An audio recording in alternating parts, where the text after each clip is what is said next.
L'info écho avec Capital. On commence avec la possibilité que l'impôt sur le revenu soit payé par tous les Français. En tout cas, c'est ce que souhaite Jacqueline Gourault, la ministre de la Cohésion des Territoires. Dans une interview accordée au Journal du Dimanche, elle a estimé que payer l'impôt sur le revenu pourrait permettre de recréer un lien entre l'impôt et le citoyen. Chacun pourrait contribuer à la hauteur de ses moyens, y compris les plus modestes, même de manière très symbolique pour recréer le lien entre citoyens et impôts. Chacun pourrait payer l'impôt sur le revenu, y compris les plus modestes, même 1 euro, a ainsi indiqué Jacqueline Gourault. Matignon a immédiatement démenti cette possibilité. On poursuit avec le chiffre du jour, 1 milliard de dollars. C'est ce qu'a perdu Nike au lendemain du Zion Gate. Mercredi 20 février, le joueur de basket le plus coté de la NCAA doit quitter prématurément les parquets à la suite d'un déchirement de sa chaussure Nike qui lui a valu une entorse du genou. Le titre à Wall Street de l'équipementier a reculé de 1,06%. En théorie, cela équivaut à une perte de 1,2 milliard de dollars. On a déjà eu des problèmes sur des chaussures, mais pas de manière aussi visible.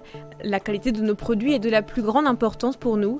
Bien que ce soit un incident isolé, nous travaillons pour identifier le problème et souhaitons à Zion un prompt rétablissement. A tout de suite réagi la marque à la virgule. Le coup de gueule du jour est poussé par Arnaud Montebourg. Il n'arrive toujours pas à comprendre comment Alexandre Benalla a pu être embauché à l'Élysée alors que les raisons qui l'avaient obligé à se séparer de lui étaient accablantes.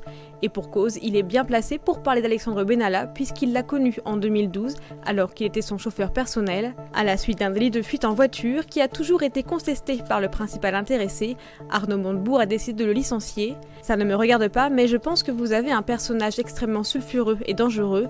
Je ne comprends pas comment, quand quelqu'un est viré pour des motifs tout à fait établis, on le réembauche à un poste supérieur. C'est bizarre ce monde, a-t-il déclaré sur RTL. On termine avec les chiffres vertigineux du business de Stéphane Plaza. En association avec M6, il a lancé son propre business Stéphane Plaza Immobilier. Pour l'heure, c'est une vraie réussite. 320 boutiques ont été ouvertes et 407 autres sont attendues d'ici la fin de l'année, explique le Parisien.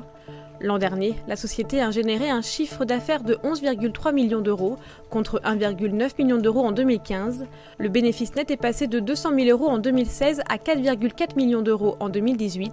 Selon BFM, la vedette de M6 aurait même perçu en 2017 près de 240 000 euros de dividendes.